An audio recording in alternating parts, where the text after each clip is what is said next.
Batter লিটনে মুগ্ধ হয়ে ভক্তরা তার নাম দিয়েছিলেন ক্রিকেটের মোনালিসা। কিন্তু গত কিছুদিন ধরে ব্যাটে রান না থাকায় লিটন অনুরাগীরা ব্যস্ত হয়ে পড়েন কঠিন সমালোচনায়। তবে দমে যাননি লিটন দাস। পিন্ডিতে 2 ম্যাচের টেস্ট সিরিজে লিটন মেতে উঠেছেন রেকর্ড ভাঙা গড়ার খেলায়। ব্যাট হাতে 2 ইনিংস ব্যাট করে একটায় 50 আর একটায় মান বাঁচানো সেঞ্চুরি।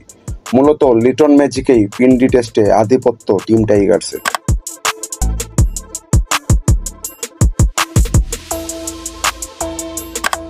সব আলোচনা সমালোচনা ছাপিয়ে আলোচনায় আবার উইকেট কিপার লিটন।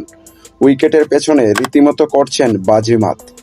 একের পর এক দারুণ ক্যাচ, কুইক স্ট্যাম্পিংয়ে মন জয় করে নিয়েছেন কিপার লিটন। এক সিরিজে সর্বোচ্চ 12টি ডিসমিসালে নতুন রেকর্ড লিটন দাসের। আগেই রেকর্ডটা ছিল মুশফিকুর রহিমের, তবে এ সিরিজে তাকে ছাড়িয়ে অনন্য এক উচ্চতায় লিটন কুমার দাস। ট্রল আর বোলিংয়ের শিকার হওয়া এই ক্রিকেটার এখন নিজেকে প্রমাণ করছেন।